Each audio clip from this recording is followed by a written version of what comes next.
Taiwan has responded to China's comments at the UN General Assembly that a UN resolution from decades ago gives Beijing the right to represent Taiwan in the global body. 这一决议彻底解决了包括台湾在内全中国在联合国的代表权问题，明确不存在两个中国，不存在一中一台。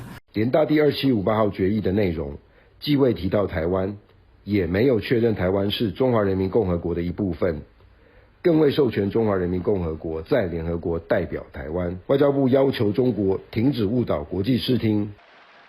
UN Resolution 2758 was passed unanimously by the General Assembly in 1971. It switched representation for China's seat at the organization from the Republic of China, that's Taiwan's official name, to the People's Republic of China, or PRC.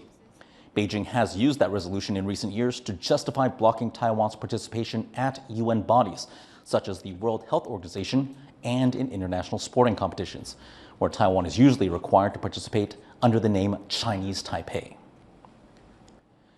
For more on China's use of UN Resolution 2758 to prevent Taiwan's participation in the organization, our reporter Kris Gorin spoke with Professor Ian Chong of the National University of Singapore. Has China always emphasized UN Resolution 2758 to justify its Taiwan claims, or has this ramped up over time? So the use of UN Resolution 2758 to lay claim to Taiwan is a relatively new development. So previously, the PRC had just laid claim to Taiwan based on history and so on and so forth. There was some reluctance to use it in previous periods because the resolution itself has no language referring to Taiwan. It is only about the representation of the China seat at the United Nations. So the PRC, I think, is trying to create some sort of legal basis for its claim within international law, within the body of international law. But it could open the door for lots of other reinterpretations of lots of other things by other actors. That could create a lot more messiness that I'm not sure Beijing has fully anticipated. Has China's interpretation of the resolution been persuasive to other countries in the world? So states that pay attention to the issue, they do, and they're saying that this is a distortion of what is actually in the text. Now, states that don't pay attention to cross-strait issues, and there are many of them, that would be most states in the world, I don't think they've really said stuff either way. There have been some legislatures, like the one in the Netherlands and Australia, have been pushing back through their own resolutions. And the US, I think, in Congress, there is some move in that direction. What about in Taiwan's domestic politics? How do the different political parties view this issue? So within the context of Taiwan, the Democratic Progressive Party has been calling for a resolution that basically rejects the PRC claim.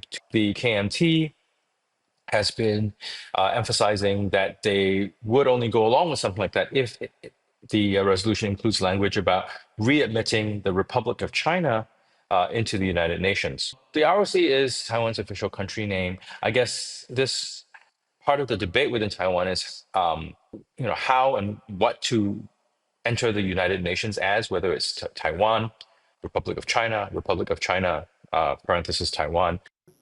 Is this purely a cross-strait issue, or do you see something more going on here?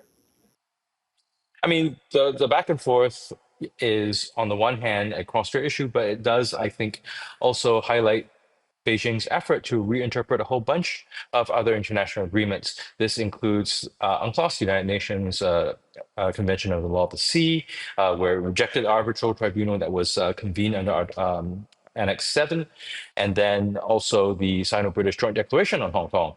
So the issue for the PRC is if they create a track record of reinterpreting texts outside of their original meaning, that could create larger commitment problems for them when they make a promise. Others would be more likely to second guess or to wonder whether Beijing will keep to whatever they've said.